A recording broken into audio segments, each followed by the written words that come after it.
Hello price Lord, எப்படி இருக்கீங்க? நல்லா இருக்கீங்களா? சந்தோஷமா இருப்பீங்கன்னு விசுவாசிக்கிறேன். நம்ம ஒரு தலைப்பின் அடிப்படையில தியானித்துக் கொண்டிருக்கிறோம், ஜெபமே ஜெயம். இந்த நல்ல ஒரு வசனத்தை தியானிக்கலாம். மார்க் 9ஆம் அதிகாரத்துல 24வது வசனம். ஒரு தகப்பன் இயேசுவை பார்த்து ஏறெடுத்த ஒரு ஜெபம். அவன் என்ன சொல்லுகிறான்? விசுவாசிக்கிறேன் ஆண்டவரே, என் அவிசுவாசம் நீங்கும்படி உதவி செய்யும் என்று கண்ணீரோட சத்தமிட்டு சொன்னான். ஆண்டவர் அவனுடைய ஜெபத்தை கேட்டு அவனுடைய மகனுக்கு சுகத்தை கொடுத்தார். இன்றைக்கு நம்ம ஏறெடுக்க வேண்டிய மிக முக்கியமான ஜெபம் இதுதான். நம்ம எல்லாரும் ஜெபம், ஆண்டவரே உதவி செய்யுங்க, ஆண்டவரே இந்த காரியத்தை பண்ணுங்க, ஆண்டவரே இதை பண்ணுவீங்க, நீங்க சொல்லியிருக்கீங்களே நீங்க செய்வீங்கன்னு எல்லாம் சொல்றோம். ஆனா விசுவாசம் நம்மளிடத்துல இல்ல, அவிசுவாசம் நம்மளிடத்துல பெருகி இருக்கிறது. இன்றைக்கு அந்த அவிசுவாசம் நீங்கும் போதுதான் விசுவாசத்தினாலே நம்ம காரியங்களை பெற்றுக்கொள்ள முடியும்.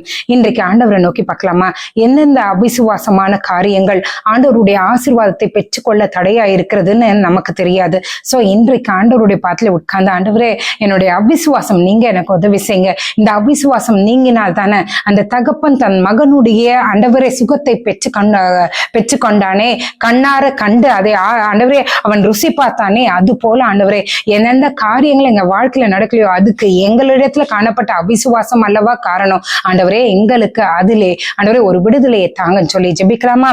எங்களை நேசிக்கிற நல்ல பரமபிதாவே, ஒரு தகப்பன் எப்படியெல்லாம் ஜெபிக்கிறாரு, ஆண்டவரே என்னுடைய அவிசுவாசம் நீங்க எங்களுக்கு உதவி செய்யும் என்று கேட்கும்போது, என் கர்த்தர் நீர் உதவி செய்தது உண்மையானால் எங்களுக்கும் நீங்க உதவி செய்யுங்க. அநேக முறை சூழ்நிலைகளை பார்த்து அவிசுவாசத்தோட ஆண்டவரே நாங்கள் உட்கார்ந்துருக்கோம், ஜெபிக்கிறோம், மாற தட்டி கொண்டு ஜெபிக்கிறோம், எல்லா காரியங்களும் செய்யறோம். ஆனா அவிசுவாசம் வந்து நீர் கொடுக்கிற ஆசீர்வாதத்தை தடை செய்து கொண்டிருக்கிறதே, தயவாய் மன்னிங்க ஆண்டவரே. அந்த அவிசுவாசம் நீங்கி ஆண்டவரே நாங்கள் நீர் வைத்திருக்கிற ஆசீர்வாதத்தை பெற்றுக்கொள்ள கிருபை செய்யுங்க ஆண்டவரே. இந்த கடந்த 15 நாட்களும் ஆண்டவரே எப்படியெல்லாம் ஜெபித்தோம் ஆண்டவரே, எப்படியெல்லாம் ஜெபத்துல ஆண்டவரே நாங்கள் ஜெயத்தை பெற்றுக்கொள்வது, ஆண்டவரே எப்படியெல்லாம் ஜெபித்தார்கள் என்பதை நாங்கள் குறித்து பார்த்தோமே ஆண்டவரே.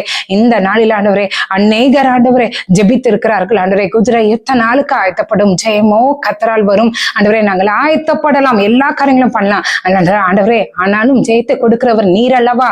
இந்த 15 நாட்களும் எந்தெந்த காரியங்களை மேற்கொள்ளுகிறதற்கான ஜெபத்தை அவர்கள் ஏறெடுத்தார்களோ அத்தனை காரியங்களுக்கான பதிலை அவர்கள் பெற்றுக்கொள்ள உதவி செய்யுங்க ஆண்டவரே.